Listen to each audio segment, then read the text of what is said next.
Hello, everybody, and welcome to the Superintendent Effect, the podcast where we highlight great leaders leading great communities. I'm Ann Brown. I'm the president and CEO of the Cook Center for Human Connection, and I'm your host today. And I'm so excited to be joined by Erin Kane, who is the superintendent of Douglas County School District in Castle Rock, Colorado, a beautiful area and a great little city, Castle Rock. It's right outside of Denver. Welcome, Erin. Thank you so much for having me. Thanks. So tell us about Douglas County. Sure, I love Douglas County. It's my home as well as the school district I'm a superintendent of. Douglas County is to the south of the Denver metro area. We are the third largest district in the state of Colorado. We serve 62,000 kids. We have some unique challenges, which include that we are spread over 850 square miles, which is Wow. about two-thirds the size of Rhode Island.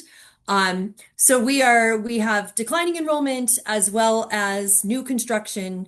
And so it's often difficult to explain to people why we have to build schools and close schools. So I have 89 schools. We just closed a few schools, so I have to get used to saying 89 instead of 92. But we have 89 schools here in Douglas County, and we're really proud of the great work that all the people in our schools do every day. Wow, that's a huge district and huge geographically. Yeah. I didn't realize your geography was that big. It is. It's Um, fun though, because we have really rural schools. We have very suburban, urban schools. We have small towns. We have a little of everything. yeah, I've been in Castle Rock and it feels like a small town. It feels like a sophisticated small town, I guess, Yeah. kind of. Yeah, Yeah. it's a beautiful place. What makes people move to Castle Rock? We're located in such a beautiful area right in the foothills, and Colorado is such a great place to live. We are a very safe community.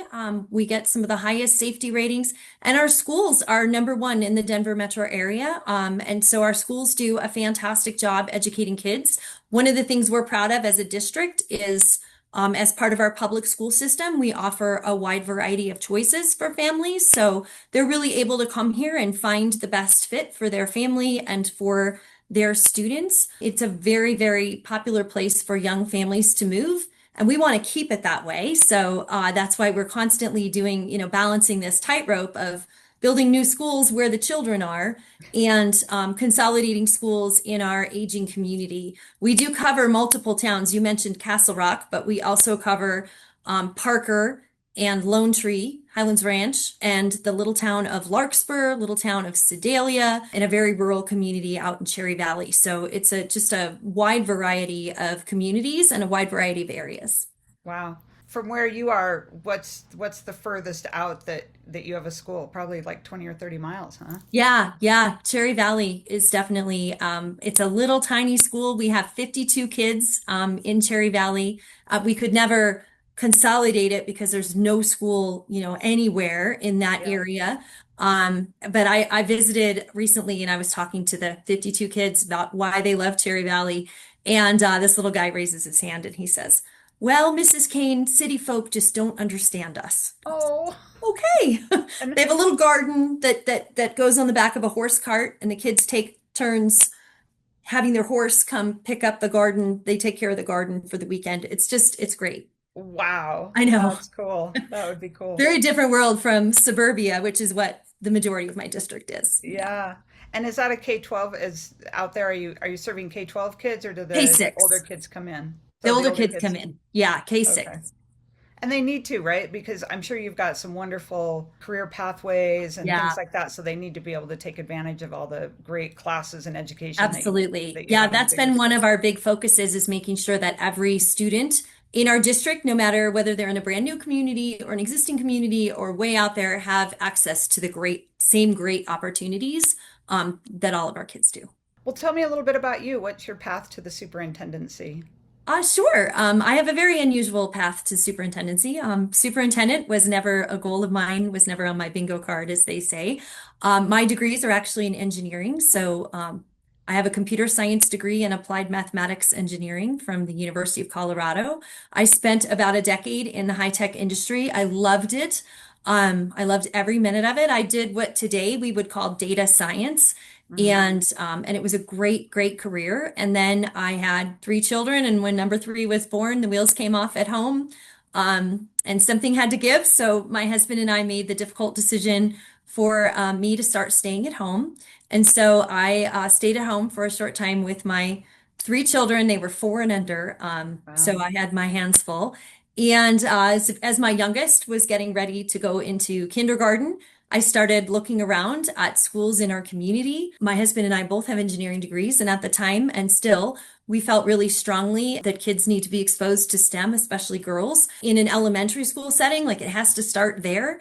And this is back in early 2000 when STEM was not an Yeah. acronym. It certainly wasn't popular. It wasn't offered anywhere. And so I got it in my head that I wanted to start a charter school, as one does. I worked with a bunch of neighbors and parents and started a charter school back in 2004.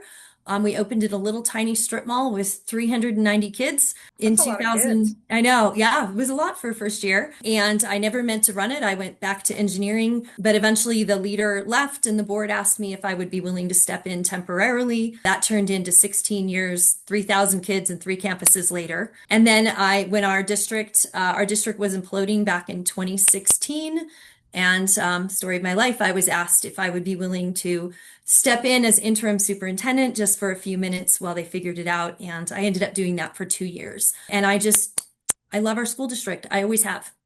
Oh, I mean, that's great. And I bet with your background, you've got some pretty amazing engineering opportunities and programs for kids. We sure do. Yeah. Yeah. And I think just personally, it also gave me a little bit more of a business lens, a little bit more of a finance lens than perhaps most superintendents have. And that's been really helpful for me in this position.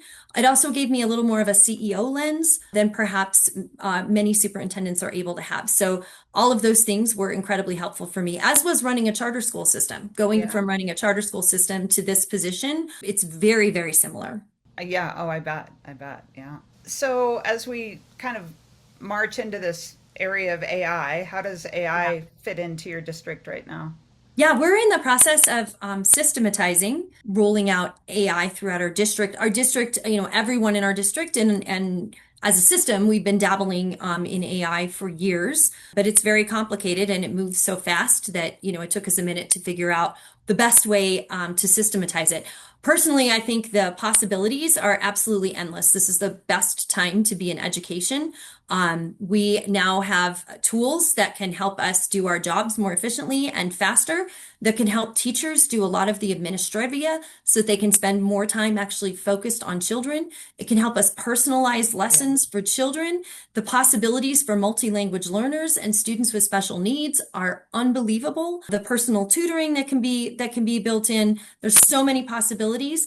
But of course, our biggest goal is to make sure that we're teaching our children how to leverage tools like this safely, ethically, responsibly, and intelligently, where they're not letting AI do the thinking for them, but they are leveraging it to help their learning be deeper and to help whatever their goal is or whatever they're working on to be an extra tool to help them get there faster. Anything from medical research to, trying to be a lawyer. There are so many different positions and jobs in this country where AI can really help you be better and go deeper, but you have to do so intelligently.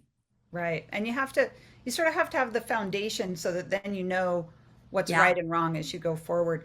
So how have you tackled that? We're about what, 3 years into the AI craze Yeah. as far as every school figuring it out. We've gone from schools saying no, never to Yeah. opening it up Here completely we to are. now kind of Yeah. trying to put some processes and policies in place. Like, what was your path for all of that? We really leaned in right away because we could see the promise of the technology, and it's not going away. So, closing our doors to it is incredibly unhelpful because it isn't going away. We jumped in right away as a school district. I think 3 years ago we piloted Conmigo, which was Khan Academy's AI platform. Mhm. Even then, I think we understood that, eventually it'd be easy for us to build our own, but we needed to start somewhere. And so partnering with Khan Academy made a lot of sense. We piloted Conmigo. We piloted a number of other platforms over the years. We've really leaned in and set an example for our staff that it's okay to try this out. You have to do it safely and ethically, but we also can't shut the door on this. We have to think about how this can make our jobs, how this can make student learning better, Yeah. And instead of, trying to hide from it, and I do this thing in our district where every April on a professional development day, I speak to all of our teachers. We have 4,000 teachers. So I go to our 9 feeder areas and I spend, 45 minutes at each feeder area times 9 talking to all the teachers from that feeder area in person in the high school gymnasium or auditorium. And even 3 years ago, I was talking to them about this technology and encouraging them to use it. And a couple of years ago, we had a big graphic that said, please cheat at work. Because, I think especially teachers tend to be rule followers, right? Right. And a lot of rule followers were like, I feel like it's cheating. I feel like if it's cheating, if I use it to help me do whatever. So we've really encouraged our teachers and staff to cheat at work Yeah. and to really dive in and see what it can do and see how it can help you work on your job. And I would use, even over those 3 years, I'd spend a little time giving examples of how I use AI. And, that's perfectly okay to do that. When my lawyer produces, a handbook for staff on something, I can have AI go write that handbook in a non-lawyerly way, at an 8th grade level. So it's super easy to read and a quick read and consolidate it while still keeping all the important things in there. And it does it like that. Yeah. Just, being able to do so many surveys, there's just travel. I talk about how I use it for travel because I do, because I have no time to plan trips. So Gemini plans my trips for me. So it's just, there's so many great things that it can do for our everyday lives. And that's where we have to start. Staff aren't going to be comfortable teaching kids and talking about it to kids until they are comfortable with the technology themselves. It's also become so ambient, and I think you kind of mentioned that it's in everything. You can't do a Google search without AI. It's in everything that we do. So it's also become so ambient that people are much more inclined to glom on. Yeah, it's the old adage. Some people put the word teacher in here, but I'll just say for anybody, it's the old adage of people aren't going to get replaced by AI, but Yeah, the people who use AI are going to replace the people who don't use that's AI exactly right. because it's just, it takes everything to kind of this next level, but you have Yeah. to have your own eye on it. You do, and I tend to think of it, it's another tool in our toolkit, and it's less about using AI and more about leveraging AI. Yeah, And just leveraging, yes. right, that's I always talk about the same thing that AI will not replace humans, but humans who can leverage AI will replace humans who can't. And I think that's very true, and we have to set our kids up to be completely successful. I always say I don't want our kids to leave our system and adapt to change. I want them to leave our system and lead the change. And in order to do that, they need to know all of it. Well, I think it's interesting because even like on one hand, education's an interesting place because on one hand, there are innovative districts like yours that are really forward thinking and looking at how this can have an impact, right? Yeah. And when AI came onto the scene, you still had districts saying, well, I don't know if I want kids using even computers for the reasons they were using them, or whatever. It was just it just came so quickly that there were people that it just leapfrogged over, and that's and Yeah. that's the danger of it because if your child is going to a school that isn't innovative or that is going to a district that isn't embracing innovation, then they're behind when they get into the workforce too. And so Yeah, it's I think it's this balance of acknowledging that Pandora is out of the box, right? We're not putting yeah, Pandora yeah. back in the box when it comes to, computers, when it comes to AI. And at least in my system, we're also committed to being really thoughtful about screen time. We just passed a policy on device use. So, I always talk about the tension in technology, right? On the one hand, we need to mitigate the negative impacts that technology Yep. can have in our children, things like social media, device use at young ages, the distractions, the different brain development that's now happening in our children because of those distractions. So we have to address that and mitigate that. And we have to lean fully in to everything that technology has to offer and make sure that we're doing so for our kids so that when they leave our system, they leave with an advantage. Absolutely. And, we as the adults have to set the tone for it too. Yeah. We have Yeah. to set the tone for responsible use. One of the talks that I give is on different types of parenting. And I go through, what is a helicopter parent and what is a snowplow parent, and what is a bubble wrap parent. And then I have one that's like, what is a neglectful parent? And when people start talking about what is a neglectful parent, it's things like they don't feed their child, they don't, they don't take care of them, they don't clothe Shelter. them, whatever, right? Yeah. That's what people see when they see neglectful parenting. If you Google neglectful parenting, do you know what you see? Screen time, parking them You in front see of a it, TV. you see a parent on their screen and a child next to them not being paid attention to. Yeah, It's yeah, fascinating. yeah. Um, It that is. It is. And and with all the mental health challenges that our children have today as well, which I'd love to get into, Yeah. I think I think it's a balance as a parent also. I mean, my kids used to call me, I wasn't the snowplow parent, the helicopter parent, I was the suck it up parent. That's what they used to call me. They call me their suck it up mom. I wore it as a badge, right? Yeah. Because, we really we tried not to do those things as much as we possibly could. Well, my kids are in their 30s, and I was definitely a helicopter parent, but I was kind of a cell phone helicopter parent because I was traveling a lot for work, and in a time when people weren't traveling for work, Yeah, yeah. and but I was also a remote worker in a time when people weren't remote working, so you figure 25 years ago Imbalance. when my 30-year-old was 5, I looked like a stay-at-home mom, but I was not a stay-at-home mom. I was, leading a company.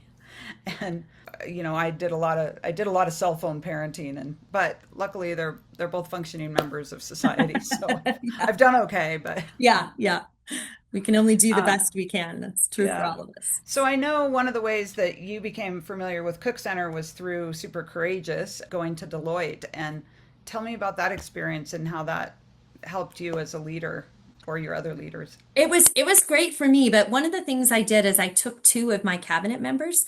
I try to be really intentional as a leader about bringing one or two cabinet members along with me when I go AASA or super courageous or whatever it might be, so that I really have focused time so that we can do that, build that relationship building outside of kind of the larger group. So that's something that's really important to me. I took one of my newer team members, one of my newer cabinet members, to Super Courageous, along with one of my legacy cabinet members, and I knew that they were getting to know each other, so it was a really good experience for them to go through and for me to see kind of the change in their relationship and the way they viewed other people, and just understanding how people's brains work and preferences and all those things. I think was incredibly helpful. It was definitely helpful for me. Relationship building is the most important part of the superintendency. It's also the part that's the easiest to neglect because we're often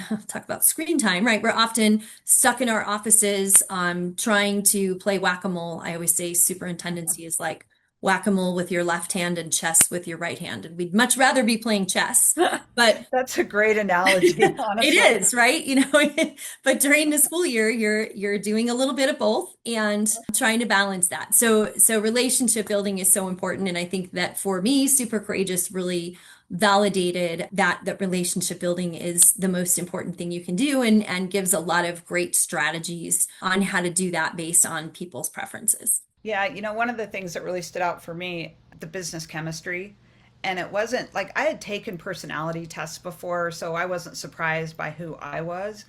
But what surprised me about it was the idea that you can sort of hunch who someone else is, what their business chemistry is, and and then that teaches you how to interact with those Yeah, people on a way that they need, right? Not exactly. on the way that Right. you're not.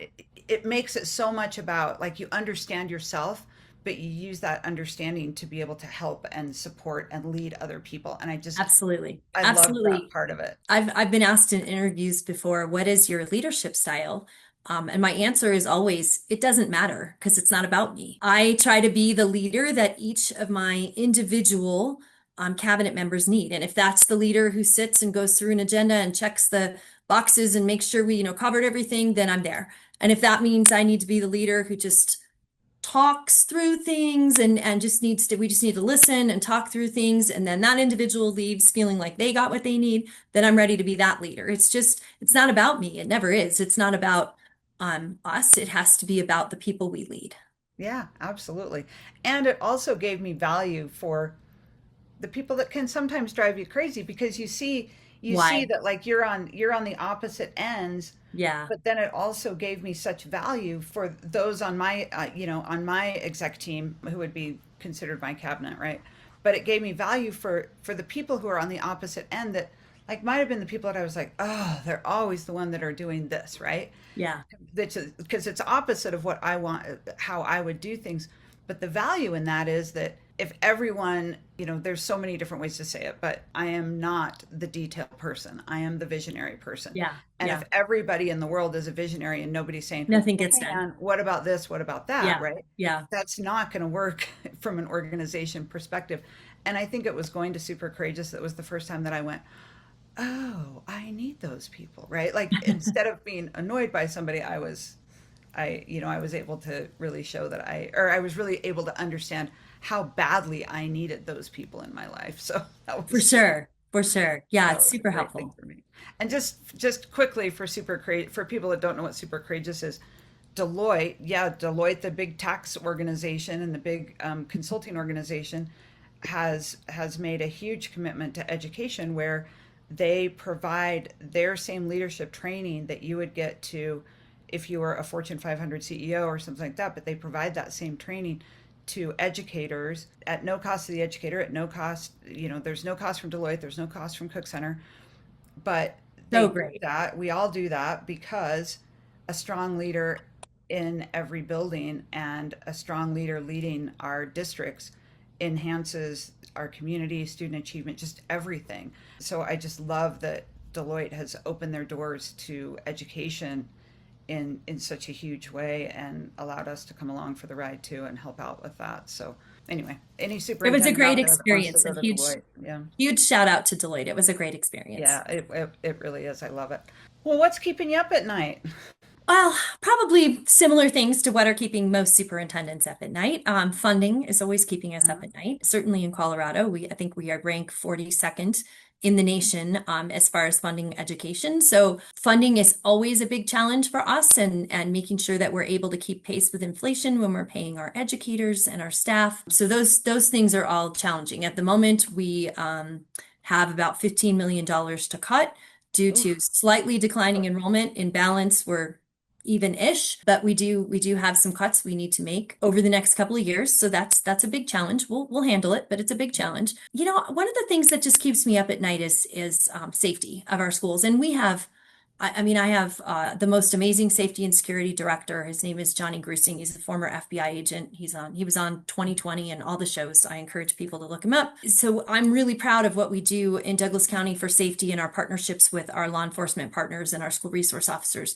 But even with all of that in place, as you watch national news, it's the scariest thing that can happen to a superintendent or to a school district. And so I think that is, always kind of ever present in my mind. And then, always the mental health of our kids, which I think is starting to get a little better. And we're really focused on that in Douglas County on sort of preventative stuff. And I'm happy to talk about that a little more. Oh, no, I'd love it. I mean, that's you're singing my tune there with the Cook Center. That's we're all about prevention and Yeah, our methodology of prevention is to really get more players on the field because every child has a parent who's in charge of their care and loves them and guess what follows them for 18 years, and we really start with how do we help and support the parents so that they can be the first support line for their kids, and then staff, of course, like what happens in schools. Staff are the most important people to kid. Well, not I'm parents are the most important, but yeah. and I like to say staff, not just teachers, because Mhm. it might be the secretary or the lunch person Or the custodian. or the Absolutely. custodian or Yeah. the bus driver. I mean, that might be the person that makes the difference in that kid's life every day because that's the person that they've connected with. And these people that devote, or everyone who devotes their life to education is just having such an impact on kids. And I know I didn't get into education thinking, hey, I'm going to be a tech CEO someday. I got into education because I wanted to help kids and I wanted to Right. be connected with kids. And I think anybody who works in a school system feels that way. So if you can help them be that first line, it not only improves their mental health, but it also helps when kids are surrounded by people with strong mental health and that's their example. That's Absolutely. great. Absolutely. And for us, so we have all of those things in place. And, and we have a fantastic, again, we're big district, fantastic counseling program where all of our counselors in all of our schools are all on the same page. We have great peer counseling programs. And we're doing so many of those pieces that you described, the wraparound support involving the families, because our families are our partners. For me, I'm looking at it more at the 100,000 foot level. And so part of our strategic plan, we just developed a strategic plan here in Douglas County. And part of our strategic plan is really focused on the idea of purpose, hope, and optimism. And that's very specific in our strategic plan. I think that as a society, we have spent too long inadvertently, unintentionally communicating to our children that, the planet's going to die, the future's doomed, politics are hopeless, everything sucks. It's just a terrible world, it's a terrible country to live in, it's all the things. And we haven't really given them a lot of reasons to be excited about their future or to look forward to their future. Our birth rates are down. I think the cumulative impact of all of those, again, inadvertent and unintentional messages has made a huge difference on our society and on our students. For us, we're really going to be, and we are being really intentional about helping our kids think through what do they think their purpose is? What do they want to do? Where do they want to go? How do you picture yourself in 5 years? How do you picture yourself in 10 years? What are your hopes and dreams? Because the truth is, all of the things that ail our world, our kids in our system today, they're going to fix all of those things. They are the answer. But Yeah. we have to start telling them that. Instead of telling them it's hopeless, we have Yeah. to start telling them you can do anything that you put your mind to. How can we help? Let's do it together. Let's build that path together. And a lot of that for us has been not just in mental health, but in our work, our workforce development work, career and technical education, concurrent enrollment. We now offer 90 pathways across our school district. All the research shows that when kids find something they're really passionate about at school, that might be welding, that might be whatever it is, healthcare, whatever it is, they tend to do better in their core classes. Their attendance rates go up, graduation rates go up, and they can really picture a future for themselves. And I think that's so important because when you can't picture a bright future for yourself in 5 years, then the thing that's in front of you today feels like the end of the world. Yeah. If, Yeah. right? If you're Yes. able to think about what life looks like in 5 years and whatever's happening today, like it's temporary, it gives you more perspective. And right now we just haven't had our kids be future focused for themselves. And so what's right in front of their faces is the end of the world. And that's where we have to get, that's what we have to help our kids get past.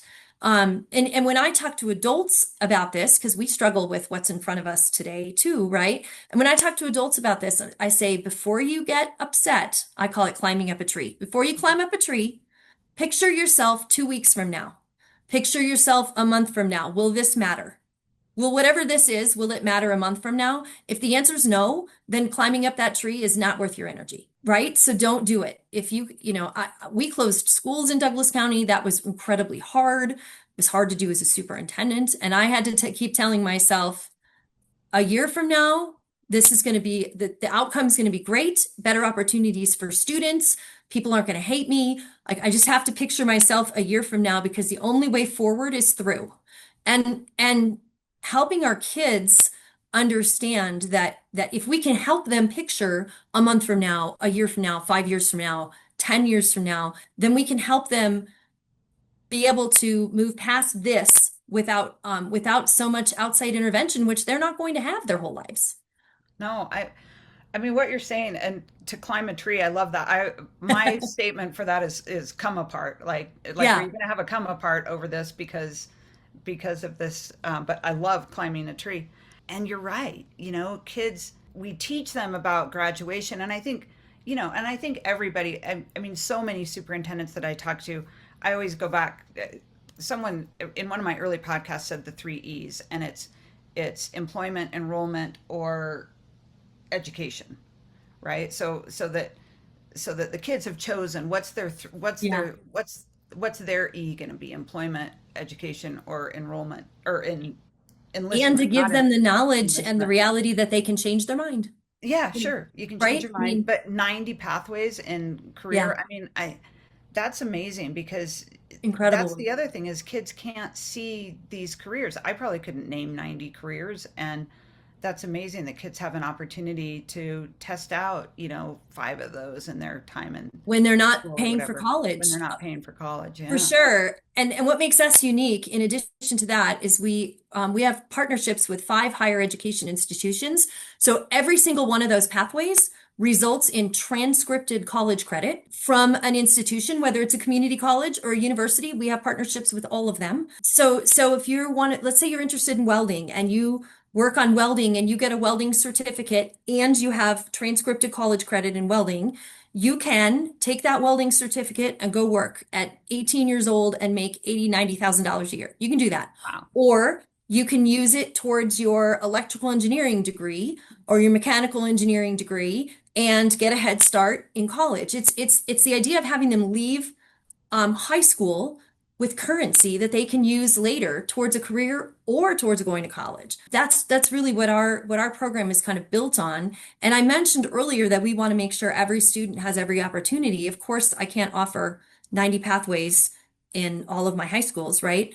So our 9 comprehensive high schools all have identical schedules. That was like moving the earth. That was one of those. I I'm bet. going to picture myself 6 months from now is going to be fine. But getting them all on the same schedule, and we have an innovation center that kind of pins the whole thing down. So our students can access any of those pathways, regardless of what high school they go to. We have transportation for them to go, if they're at Mountain Vista and they want to do fire science at Rock Canyon, they can do that. So we've made it so that every student can access every pathway as reasonably as we can with the geographic size of our district. It's been a game changer for us. It's been a game changer for our kids. It's a game changer for our graduates. And it feeds right into that purpose, hope, and optimism that our strategic plan is built on.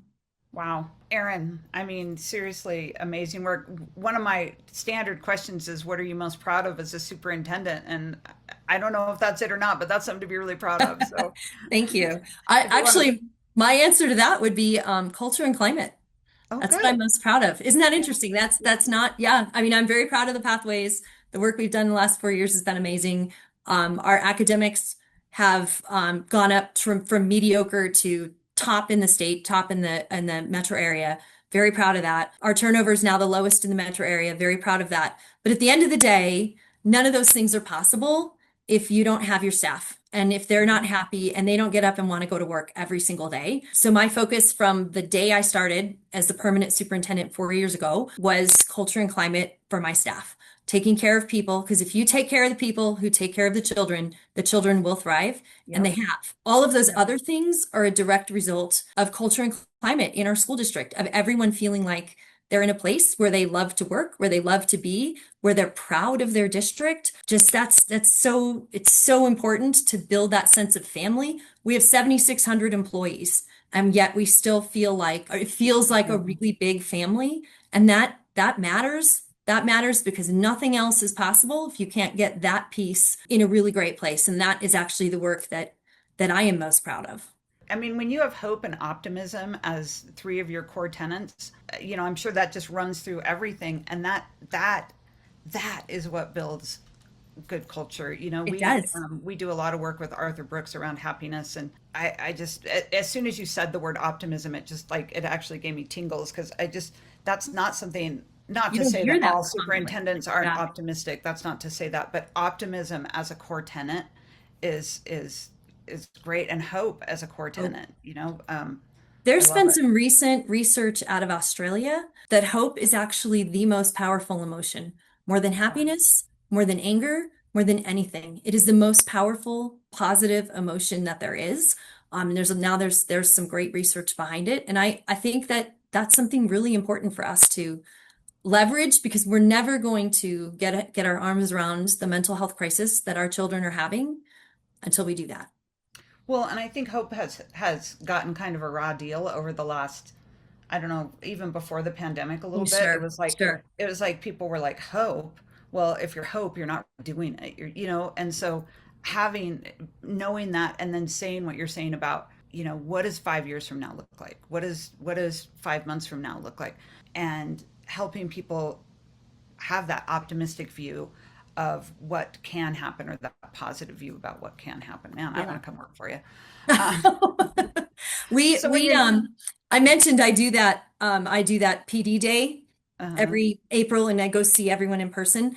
yeah, For any superintendents who might be listening to this, I was nervous about doing it because I didn't want to inconvenience all these leaders who've scheduled all their PD days, and here comes the superintendent demanding an audience, at a really weird time in the middle of the day or whatever. I cannot recommend that kind of strategy. I literally cannot recommend that enough. It was a game changer for our district.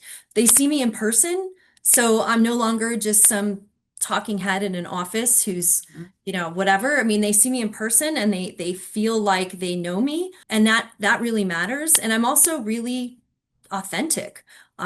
I mean, I don't know how else to be, but has made such a big difference. Words cannot describe what a big difference it's made. I tell them the state of our district. I tell them how funding works. I tell them all the things that we're proud of, because a lot of times, they don't pull their heads up long enough to see. Did you guys yeah, know that you're the best? You're literally the best. Like, pull your head up and look at that for a moment.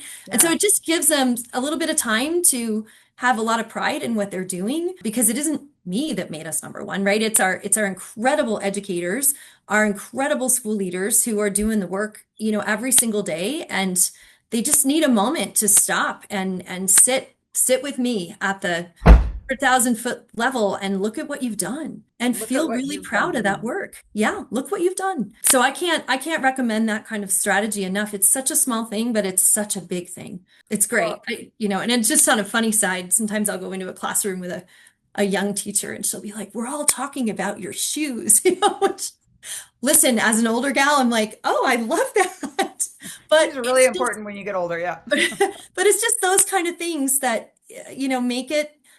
make connections with the people that work in your district. Wow. Well, you are an extremely busy lady. It sounds like you've still got those three kids. And what do you enjoy to recharge or relax when you're not being superintendent?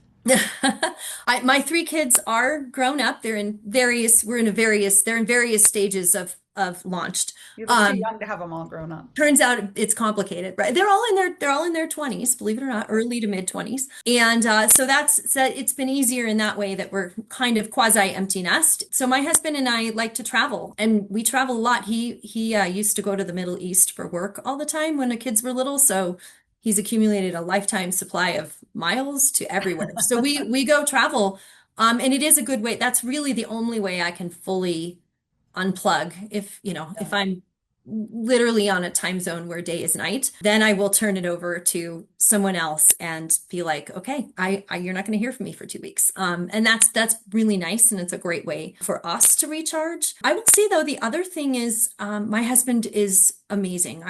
We just celebrated 30 years, and I can't say enough about him. Congratulations. But he embraces my school district. So we spend our Friday nights at football games, and we spend, our nights at basketball games, and he follows all the teams. And so the district, the teachers, the staff, the principals see us as a little bit of a package deal, and they love that they love that.